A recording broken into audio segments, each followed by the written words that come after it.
CBSE words में आपका स्वागत है। तो हम पढ़ रहे थे क्लास 10 साइंस का 6 चैप्टर जिसका नाम है लाइफ प्रोसेसेस, और ये हमारा सेकंड पार्ट वाली वीडियो होगी इस चैप्टर में। आज का हमारा टॉपिक है व्हाट आर लाइफ प्रोसेसेस। ये लाइफ प्रोसेसेस क्या होते हैं? The maintenance functions of living organisms. अब मेंटेनेंस के बारे में हमने लास्ट लेक्चर में डिटेल में देख लिया था। अगर शॉर्ट में फिर से बताऊं तो कोई भी लिविंग ऑर्गेनिज्म है, उसके जो बॉडी के पार्ट्स हैं वो उसी तरीके से अच्छी तरह से काम करते रहें। इसके लिए जो बॉडी के अंदर फंक्शन चल रहे होते हैं कि उन पार्ट्स के अंदर कोई प्रॉब्लम ना आए, कोई डैमेज ना हो, ठीक है, वो अच्छे से काम करते रहें, वही सारे फंक्शंस मेंटेनेंस फंक्शंस कहलाते हैं। ठीक है, एक एग्जाम्पल से मैं इस चीज़ को और समझाता हूँ।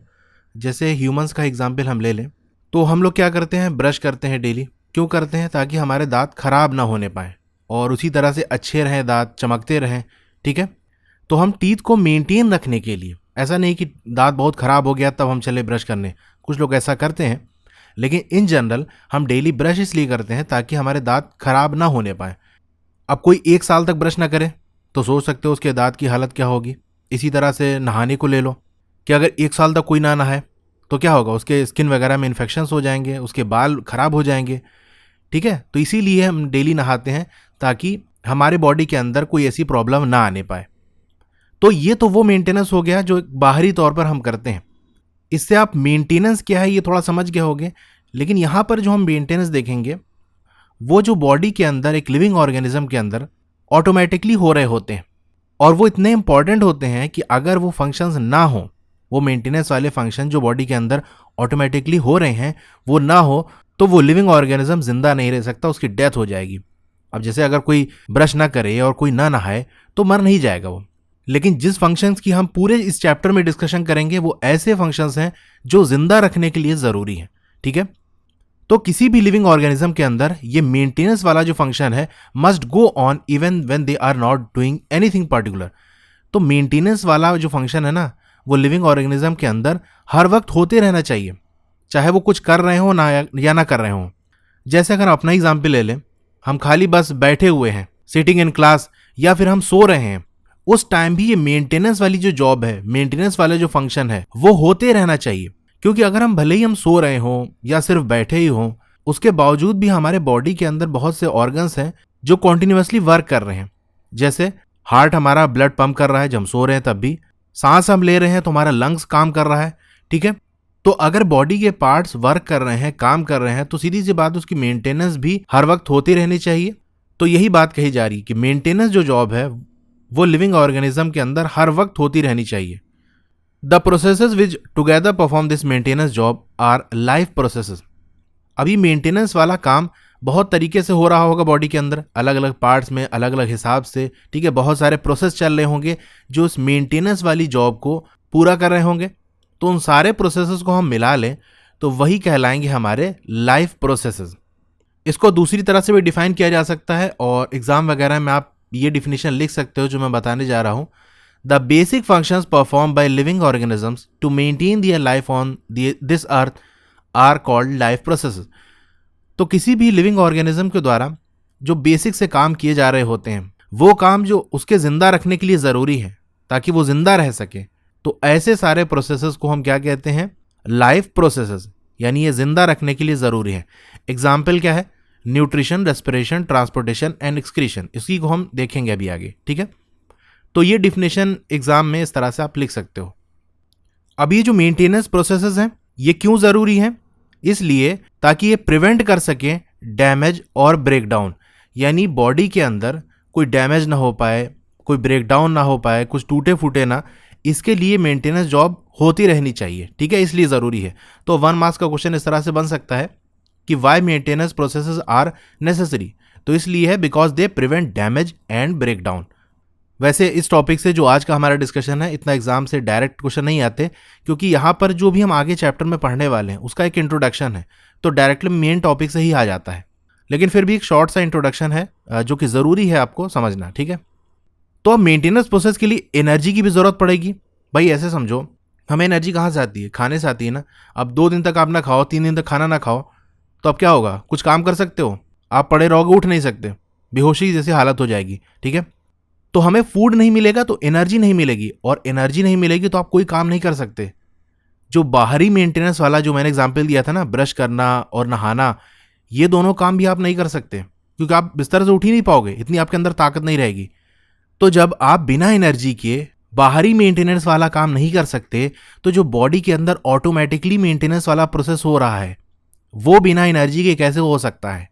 तो इसका मतलब इस मेंटेनेंस प्रोसेस के लिए भी एनर्जी की ज़रूरत हमको पड़ेगी। और मेंटेनेंस प्रोसेस क्यों ज़रूरी है? ताकि वो डैमेज और ब्रेकडाउन को रोक सके। ठीक है, तो अब ये एनर्जी कहाँ से आएगी? ये ऑर्गेनिज्म के बाहर आएगी, सीधी सी बात है। कोई भी इंडिविजुअल ऑर्गेनिज्म, उसके बाहर वो एनर्जी होगी, वहीं से एनर्जी लेगा। तो एक ऐसा प्रोसेस होना चाहिए जो क्या करे? ट्रांसफर करे a source of energy from outside the body of organism which we call food to the inside, a process we commonly call nutrition. तो न्यूट्रिशन प्रोसेस क्या है? जहां पर जो सोर्स ऑफ एनर्जी है, सोर्स ऑफ एनर्जी क्या है? Food है। तो अगर आपसे पूछा जाए व्हाट इज फूड, तो food is a source of energy. तो ऐसा प्रोसेस जहां पर फूड, या हम ऐसे भी कह सकते हैं कि जो सोर्स ऑफ एनर्जी है उसको बॉडी के बाहर से बॉडी के अंदर ले जाने वाला जो प्रोसेस होगा वही हमारा न्यूट्रिशन प्रोसेस होगा। अगर वो ऑर्गेनिज्म है, उसकी बॉडी के साइज उसको भी ग्रो करना है, ठीक है, तो एडिशनल रॉ मटेरियल यानी एक्स्ट्रा फूड लगेगा, क्योंकि मेंटेनेंस के लिए फूड चाहिए, क्योंकि फूड एनर्जी में कन्वर्ट होगा। और मेंटेनेंस के साथ साथ उस ऑर्गेनिज्म को ग्रो करना है तो एक्स्ट्रा फूड की जरूरत पड़ेगी, क्योंकि एक्स्ट्रा एनर्जी आपको चाहिए।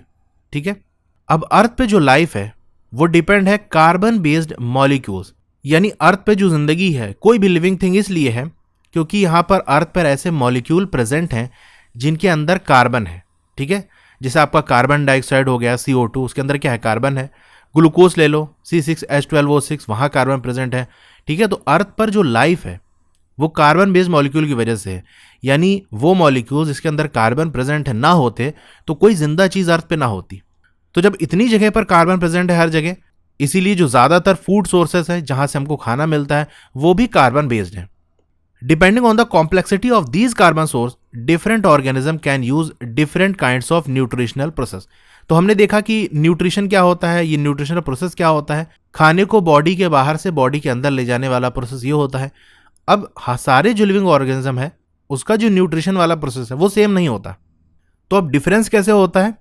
ये देखा जाता है कि जो कार्बन सोर्स है वो कितना कॉम्प्लेक्स है। ठीक है, जैसे मैं आपको एग्जांपल देता हूं एक, ये आप जो पूरा स्ट्रक्चर देख रहे हो ना, ये क्या है? ये मिल्क का स्ट्रक्चर, इसमें वाटर भी जोड़ लो। ठीक है, H2O भी प्रेजेंट रहता है मिल्क के अंदर। ठीक है, और मिनरल्स भी हैं, उसको भी जोड़ लो। तो इतना बड़ा ये स्ट्रक्चर किसका है? मिल्क का है। तो सोचो मिल्क कितना कॉम्प्लेक्स सब्सटेंस है। तो कॉम्प्लेक्स का मतलब यही है, बहुत ज़्यादा इसमें बॉन्ड्स होंगी। देख रहे हो ये इस तरह से जो बना हुआ है, बॉन्ड्स होंगी, बहुत सारे इसके अंदर एलिमेंट्स कनेक्टेड होंगे, इधर उधर देख रहे हो बहुत सारा। तो इसी को हम कहेंगे ये कॉम्प्लेक्स फूड है। अब सोचो अगर दूध से खीर बना दी जाए तो उसमें और चीज़ आप ऐड करते हो। ठीक है, दूध से चाय बना दी जाए तो स्ट्रक्चर और ज़्यादा कॉम्प्लेक्स हो जाएगा कि नहीं? ठीक है, तो यही कहा जा रहा है कि ये क्या है, इसको हम क्या कहेंगे? कॉम्प्लेक्स कार्बन का स्ट्रक्चर है। क्योंकि कार्बन प्रेजेंट आप देख सकते हो, CH2OH यहाँ पर है। ठीक है, यहाँ पर बीच बीच में कार्बन है। तो जो कार्बन सोर्स है, कार्बन सोर्स का मतलब यहाँ फूड से कहा जा रहा है, क्योंकि फूड के अंदर कार्बन प्रेजेंट है। जब उस फूड को खाओगे तो कार्बन भी आपकी बॉडी में जाएगा कि नहीं? तो इसी तरह से हम कह सकते हैं कि वो एक फूड क्या है? कार्बन का सोर्स है। तो यहाँ पर उन फूड्स का डिस्कशन हो रहा है जिसके अंदर कार्बन प्रेजेंट है। तो फूड कितना कॉम्प्लेक्स है उसके हिसाब से एक ऑर्गेनिज्म का न्यूट्रिशन प्रोसेस भी अलग होगा। अब कोई ऑर्गेनिज्म है बिल्कुल सिंपल है तो उसको फूड भी बिल्कुल सिंपल वाला चाहिए। अगर ऐसा कोई ऑर्गेनिज्म है जिसके बॉडी की डिजाइन बहुत कॉम्प्लेक्स है, हर तरीके के फूड को वो ले सकता है, तो ठीक है, वो उसके लिए फिर कॉम्प्लेक्स फूड भी वो खा सकता है। ठीक है, तो अलग अलग ऑर्गेनिज्म के लिए जो न्यूट्रिशनल प्रोसेस है वो अलग होते हैं, इतना सिंपल समझो। अभी जो आउटसाइड सोर्स ऑफ एनर्जी है यानी जो फूड है वो अलग अलग हो सकता है, इसलिए क्योंकि इन्वायरमेंट हमारे कंट्रोल में तो है नहीं भाई। जो कुछ भी अवेलेबल होगा वही चीज़ हम इस्तेमाल कर सकते हैं। ठीक है, किसी इंडिविजुअल ऑर्गेनिज्म के कंट्रोल में इन्वायरमेंट नहीं होता। इंसान तो चलिए कुछ हद तक इन्वायरमेंट को अपने हिसाब से कंट्रोल करता है भाई, जो खाना है उसको वो हासिल कर लेता है। लेकिन अगर जनरल देखें और ऑर्गेनिज्म, तो उनके आसपास जो चीज़ मिलेगा वही वो चीज़ खा सकते हैं। ठीक है, तो इसीलिए जो सोर्स ऑफ एनर्जी है यानी जो फूड है वो भी अलग अलग वैरायटी का होता है, अलग अलग तरीके के फूड इन्वायरमेंट में अवेलेबल हैं। अब ये जो सोर्स ऑफ एनर्जी है यानी जो फूड है, इसको क्या करना पड़ेगा? Need to be broken down और build up in the body. तो एक स्टेप ये होता है यहाँ पर, इस बात की जरूरत आती है कि ये जो अलग अलग तरीके के फूड हैं इसको इस तरह से ब्रेक डाउन किया जाए या बिल्डअप किया जाए। अब दोनों टर्म मैं आपको समझाता हूँ। जैसे यही वाला स्ट्रक्चर जो मैंने आपको दिखाया था, ये मिल्क का स्ट्रक्चर है। ठीक है, और चीजें भी ऐड होंगी लेकिन इसको समझाने के लिए आपको बता रहा हूँ। ठीक है, अब मिल्क आपने पिया और भी बहुत सारी चीज़ें खा ली, तो वो जितने भी आपने फूड खाए उसको कन्वर्ट होना पड़ेगा एक सिंपल फूड के अंदर, जिससे आसानी से एनर्जी निकाली जा सके। वो सिंपल फूड क्या है वैसे आगे डिस्कशन आएगा, लेकिन मैं बता देता हूँ, वो आपका ग्लूकोज है, C6H12O6। यानी कुछ भी खा लो, वो सारे फूड को इस फॉर्म में ग्लूकोज में कन्वर्ट होना पड़ेगा, ठीक है। यानी आपको जो पूरा स्ट्रक्चर दिख रहा है ना, इसका ब्रेकडाउन होगा, ये टूटेगा और इस ग्लूकोज में कन्वर्ट होगा। तो ये ह्यूमंस में हो गया, एनिमल्स में भी इसी तरह से होता है। लेकिन अगर प्लांट्स की बात कर लें तो प्लांट्स में क्या होता है, कार्बन डाइऑक्साइड यानी CO2 और वाटर, ये रिएक्शन अभी आगे देखोगे, मैं बस शॉर्ट में बता रहा हूं कि जो दो टर्म मैंने बताया उसका क्या मतलब है। वाटर और कार्बन डाइऑक्साइड मिलेगा तो फिर यहां से ग्लूकोज बनेगा, ठीक है। प्लांट्स में ये होता है, वो कार्बन डाइऑक्साइड लेते हैं, वाटर लेते हैं, और सनलाइट और क्लोरोफिल के प्रेजेंस में ये दोनों का रिएक्शन होता है और ग्लूकोज बनता है। तो ह्यूमन बींग्स के अंदर या मोस्ट ऑफ द एनिमल्स के अंदर क्या हो रहा है, वो ऐसा फूड खा रहे हैं जिसके अंदर बहुत ही कॉम्प्लेक्स स्ट्रक्चर है, वो ब्रेक डाउन होगा, उसके टुकड़े होंगे और उसके बाद वो एक सिंपल फूड में कन्वर्ट होगा, जिसे हम ग्लूकोज कह रहे हैं। लेकिन प्लांट्स के अंदर क्या हो रहा है, बिल्ट अप हो रहा है, कार्बन डाइऑक्साइड और वाटर मिल रहे हैं, बिल्ट हो रहे हैं, ज्वाइन हो रहे हैं, तब जाकर ग्लूकोज बनना है, ठीक है। तो आप समझ गए ब्रेक डाउन और बिल्डअप का क्या मतलब है। तो जो सोर्स ऑफ एनर्जी है यानी जो फूड है, उसे ब्रेक डाउन या बिल्टअप होने की जरूरत है ताकि वो फाइनली कन्वर्ट हो सके to a uniform source of energy. यानी जितने भी तरीके का आपने अगड़म बगड़म कुछ भी खाया है, वो एक यूनिफॉर्म यानी एक तरीके के फूड में सबसे पहले तो वो कन्वर्ट हो जाए। सोर्स ऑफ एनर्जी का मतलब फूड, इतना याद रखना। तो एक यूनिफॉर्म सोर्स ऑफ एनर्जी का मतलब यूनिफॉर्म फूड, यानी एक ऐसे फूड में कन्वर्ट हो जाए, कुछ भी खाया हो आपने उल्टा सीधा, वो सब एक में बदल जाए, ठीक है।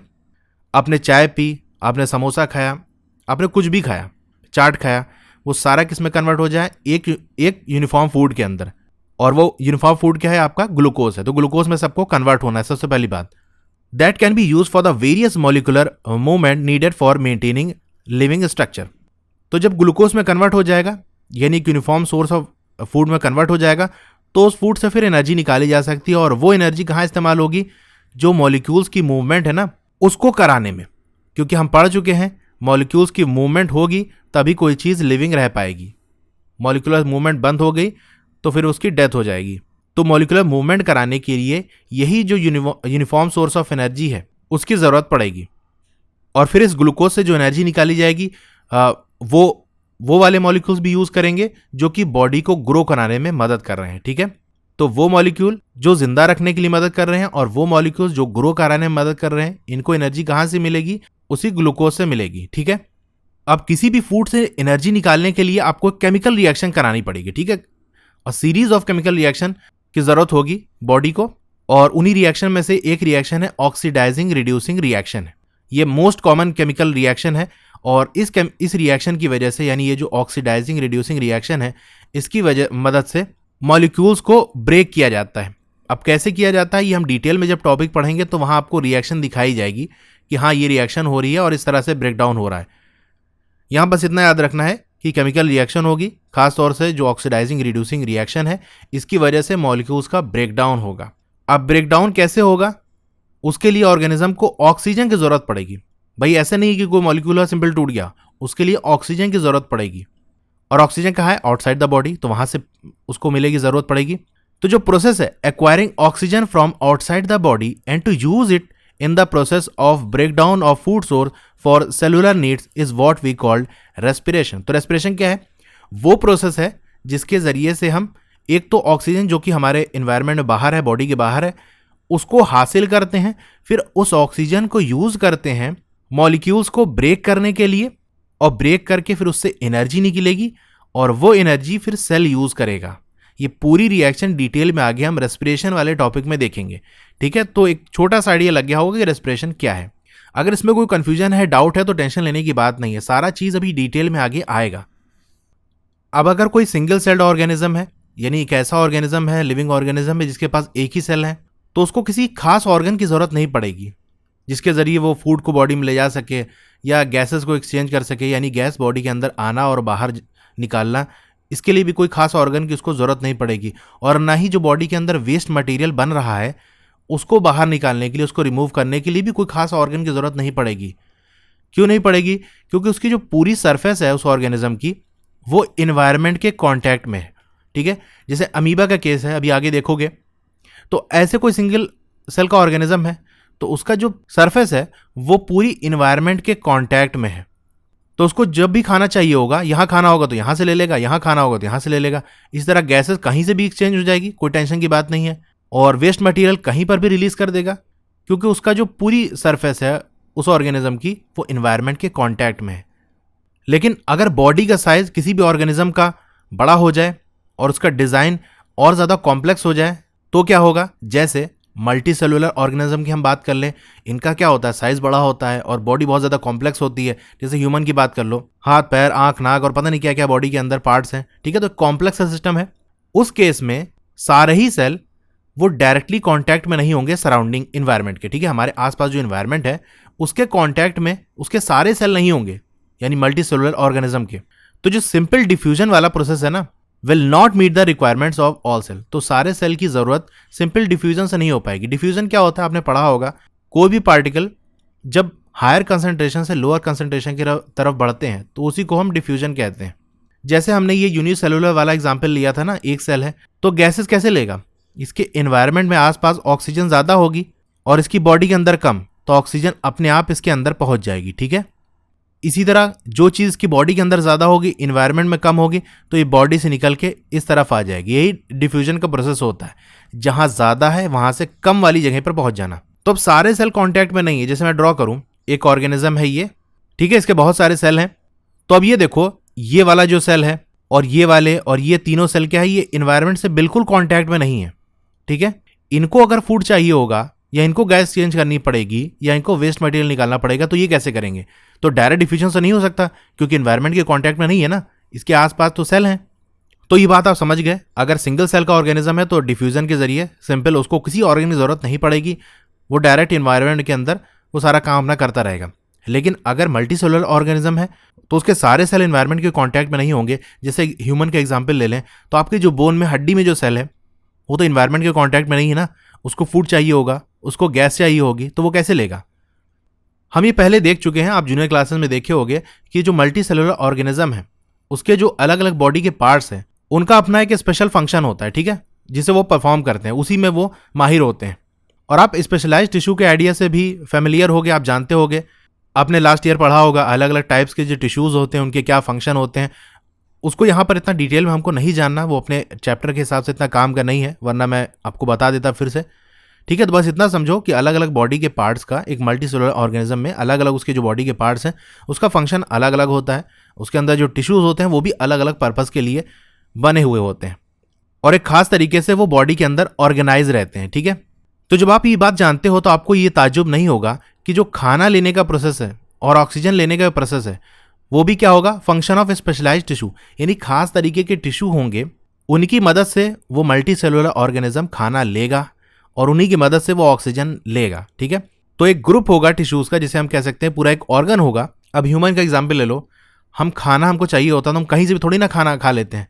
खाना कहाँ से जाएगा बॉडी के अंदर, मुंह के जरिए आएगा ना। इस तरह सांस लेने की बात करें तो सांस कैसे लेते हैं, नाक से लेते हैं या मुंह से लेते हैं, तो एक खास जगह से लेते हैं। ऐसा नहीं कहीं से भी सांस ले रहे हैं या कहीं से भी खाना ले जा रहे हैं, तो एक स्पेशल उसके लिए ऑर्गन है और उस ऑर्गन के अंदर स्पेशल तरीके के टिश्यूज हैं जो बने ही इसलिए हैं कि उसके जरिए खाना पहुंचाया जा सके बॉडी में या ऑक्सीजन पहुंचाई जा सके, ठीक है। लेकिन इससे एक प्रॉब्लम होती है। प्रॉब्लम क्या है? अब जो फूड है और ऑक्सीजन है वो एक ही जगह से लोगे। अब भाई खाना आप मुंह से लेकर खाना कैसे खाओगे, मुंह से खाओगे। अब वो आपके पेट में चला गया, लेकिन उस खाने की जरूरत पूरे बॉडी को है, आपके सर को भी है, आपके हाथ पैर की उंगलियों को भी है। अब वहां तक खाना कैसे पहुंचेगा? भाई उंगलियों से डायरेक्ट खाना नहीं ले सकते, खाने के लिए तो हमने देख लिया कि एक ही जगह है, वहीं से खाना जाएगा। इसी तरीके से हम सांस लेते हैं नाक से या मुंह से, तो वो सांस कहाँ जाती है, हमारे लंग्स के अंदर। तो लंग्स में हमारे सांस पहुंच गई, ऑक्सीजन पहुंच गया, लेकिन ऑक्सीजन की जरूरत पूरे बॉडी को है, तो पूरे बॉडी में ऑक्सीजन कैसे पहुंचे, ये एक प्रॉब्लम है, ठीक है। पूरी बॉडी को इसकी नीड होती है इन चीज़ों की। तो इस सिचुएशन में जरूरत पड़ती है कि एक ट्रांसपोर्टेशन सिस्टम भी होना चाहिए जो क्या करे, फूड और ऑक्सीजन को एक जगह से दूसरी जगह बॉडी में ले जाए। यानी हम सांस लें तो लंग्स में गई, अब लंग्स से वो पूरी बॉडी में पहुंचे, ऐसा एक ट्रांसपोर्टेशन सिस्टम हो। अब खाना जो हम खा रहे हैं हमारी बॉडी के अंदर जा रहा है, बॉडी में जाने के बाद क्या होगा, वो ब्रेक डाउन होगा, सिंपल वाले फूड में कन्वर्ट होगा, जो मैं बता चुका हूँ, ग्लूकोज। तो वो जो फूड है वो बॉडी के अंदर पहुंचे, उसके लिए भी एक ट्रांसपोर्टेशन वाला सिस्टम होना चाहिए, ठीक है। तो आप समझ गए ट्रांसपोर्टेशन सिस्टम की क्यों जरूरत है। इसको भी डिटेल में देखेंगे, पूरा ये एक टॉपिक है। अब हमने देखा था कि केमिकल रिएक्शन होती है, उसी की मदद से जो मॉलिक्यूल्स हैं वो ब्रेक डाउन होते हैं। कैसे ब्रेक डाउन होते हैं? एक तरफ तो आपका कार्बन सोर्स होता है, यानी वो फूड होता है इसके अंदर कार्बन प्रेजेंट होता है, और दूसरी तरफ ऑक्सीजन होता है। इन्हीं दोनों का रिएक्शन होता है और रिएक्शन के बाद एनर्जी जनरेट होती है। ये पूरी रिएक्शन एक टॉपिक है, उसी में डिटेल में हम देखेंगे, ठीक है। तो एनर्जी तो बनेगी, कुछ ऐसे बाई प्रोडक्ट भी बनेंगे जो सिर्फ बॉडी के लिए या सेल के लिए यूजलेस ही नहीं बल्कि हार्मफुल होंगे।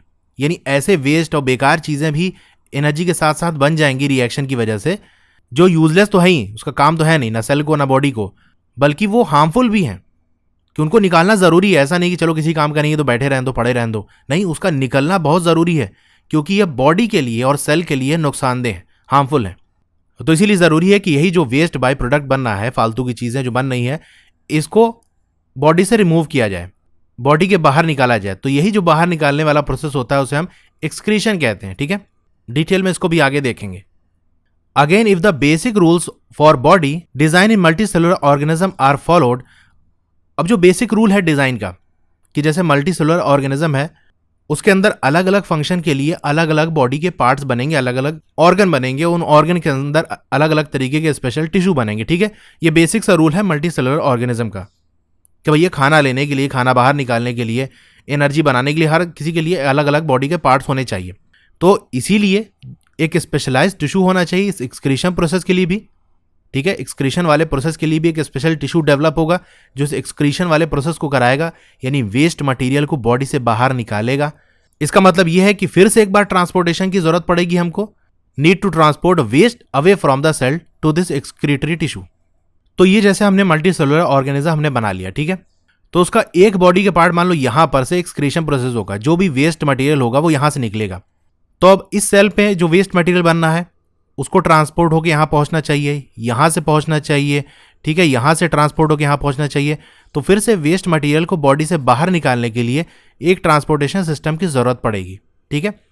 तो let us consider these various processes so essential to maintain life one by one. तो ये जो सारे प्रोसेस हमने ज़रूरी वाले देखे, कौन सा देखा हमने? न्यूट्रिशन देखा, रेस्पिरेशन देखा, ट्रांसपोर्टेशन देखा और एक्सक्रीशन देखा। इन चारों प्रोसेस को हम डिटेल में देखेंगे, लेकिन अगले लेक्चर में। ओके, तो ये था आज के हमारे इस टॉपिक में। आई होप आपको हर चीज़ समझ में आई होगी। और जो भी मैं वीडियोस बना रहा हूँ, जो पिछली वीडियो बनाई या आगे भी जो बनाऊंगा, वो सारी प्लेलिस्ट में ऐड कर दूंगा। प्लेलिस्ट का नाम है क्लास 10 साइंस NCERT। वो प्लेलिस्ट आपको कहाँ से देखनी है, चलिए उसके बारे में बात कर लेते हैं। इसी तरह की और वीडियोज़ देखने के लिए या किसी और दूसरे सब्जेक्ट की और वीडियोज़ देखने के लिए आप यूट्यूब पर सर्च करना चैनल का नाम CBSE वर्ड्स, चाहे लोगो पे या फिर जहाँ CBSE वर्ड्स लिखा है उस पर आप क्लिक करोगे, फिर आपको होम वीडियो प्लेलिस्ट दिख रहा होगा, आपको प्लेलिस्ट पे क्लिक करना है, नीचे स्क्रॉल डाउन करना है, तो आप देखोगे ये CBSE क्लास 10 वाला सेक्शन आ गया और 3 प्लेलिस्ट में दिख रही है। नीचे एक डाउन एरो होगी, उस पर आप क्लिक करोगे तो सारी CBSE क्लास 10 की प्लेलिस्ट आपको दिख जाएगी, history, civics, economics, geography, science, math. और दूसरा तरीका ये है कि आप वीडियो के नीचे राइट साइड कॉर्नर में एक एरो दी होगी, उस पर क्लिक करोगे तो डिस्क्रिप्शन ओपन हो जाएगा। डिस्क्रिप्शन में सारे प्लेलिस्ट के लिंक दिए हुए हैं, तो वहाँ से भी आप प्लेलिस्ट देख सकते हो। मेरा टेलीग्राम ग्रुप है, आप उसे भी ज्वाइन कर लो, फेसबुक पेज है उसे भी लाइक कर लो, सबका लिंक आपको डिस्क्रिप्शन में मिल जाएगा। तो आपको ये वीडियो कैसी लगी कमेंट करके ज़रूर बताइए। अच्छी लगी हो तो लाइक करिए और चैनल पर नए हैं तो सब्सक्राइब कर लीजिए। और उसके बगल में एक बेल का आइकन होगा, उसको दबा के ऑल पे क्लिक कर देंगे तो जब भी नई वीडियो आएगी आपको मैसेज आ जाएगा। ओके, तो फिर मिलते हैं अगली वीडियो में। Thank you.